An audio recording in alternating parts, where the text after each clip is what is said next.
Okay, gang, today we're going to summon a demon in 3 easy steps. Now, we've already drawn a pentagram on the floor. Step 2, we've sacrificed a virgin. Rest in peace, Lord Stark.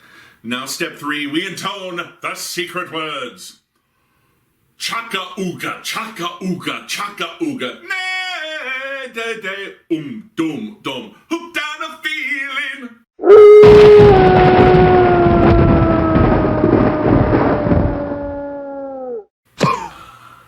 Well, who knew demons were so seductive? Oh, you.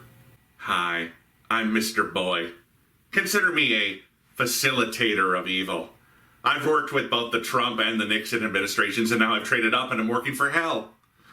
Let me make your dreams come true. Let me guess. You want to get rid of one more day? That's a little played out. Maybe something more manageable, like making John Kent a kid again. There are some evils even hell won't deal with. Bendis is pretty much untouchable at this point. How about something on the indie comic scene? Oh, can we get Mike Mignola to do some more Hellboy comics? Yes, but only as a writer. Okay, I suppose you want my immortal soul for this. Pass. The market for internet reviewers' souls in hell is saturated. I couldn't get a plug nickel for Film Brain. What have you got that's actually valuable?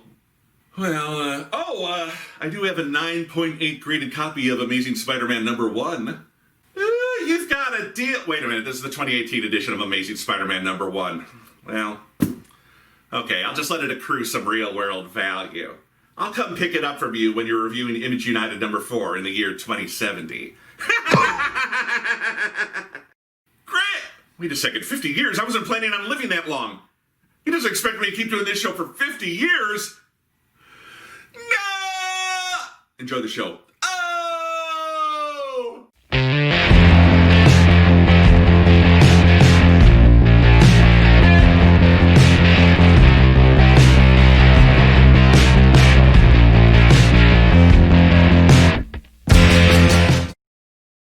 Oh, that's the stuff. Oh, hi everyone, and welcome back to Comic Book Issues. I'm your host, Brian Hines. Hellboy. We all know this story. A demon summoned by Nazis but rescued by the Allies. He's turned into the lead investigator of a paranormal defense agency that seeks out and neutralizes supernatural threats to humanity, all the while fighting against his own dark nature and a right hand that could destroy humanity itself.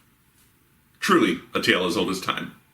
Hellboy is the creation of writer-artist Mike Mignola and published through his career at Dark Horse Comics. First appearing in 1993, Hellboy proved popular enough for 2 live incarnations spread across 3 films. There's been cartoons, merchandise, and of course, multiple miniseries, spin-offs, and one-shot comic books. Most recently, Hellboy's story wrapped up in Hellboy in Hell, and its follow-up, BPRD, The Devil You Know.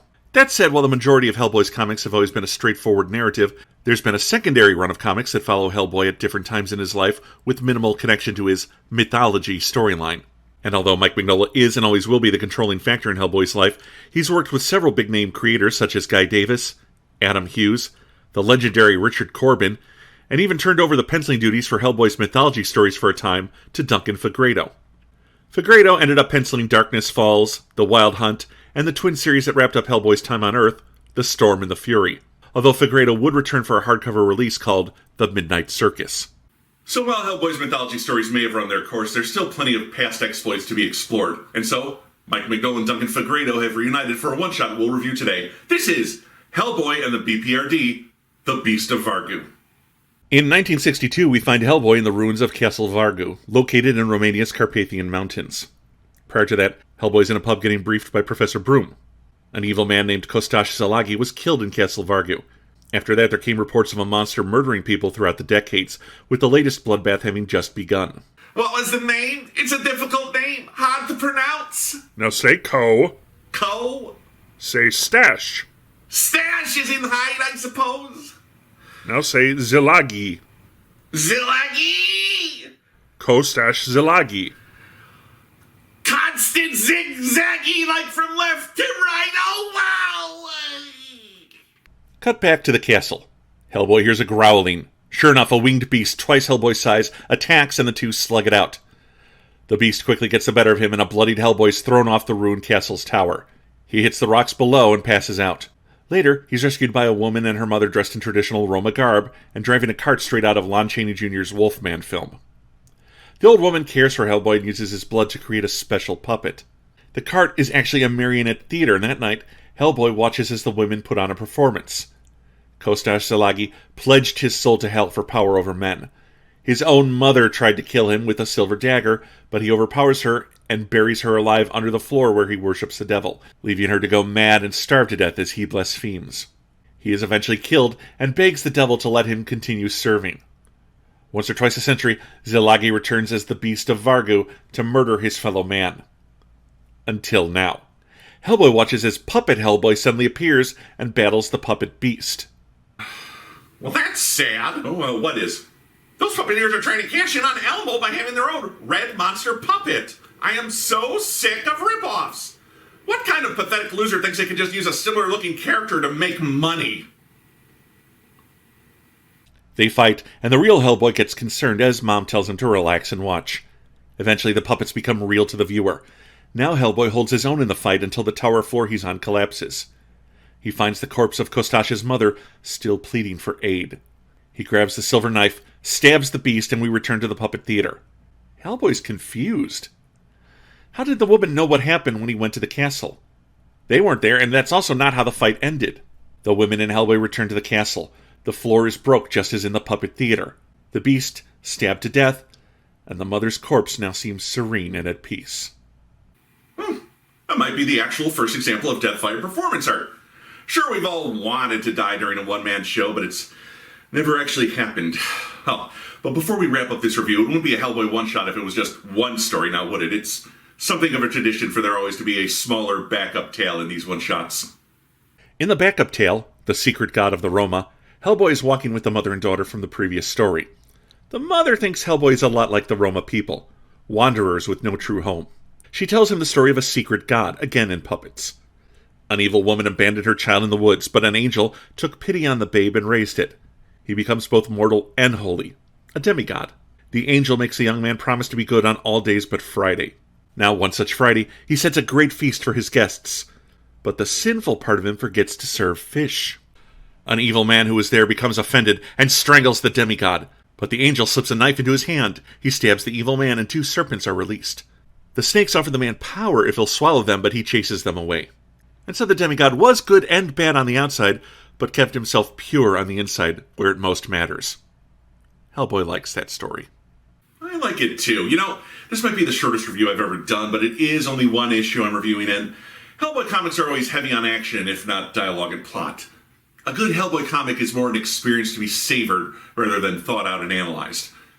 But was this comic any good? Let's take a closer look at the Beast of Vargu.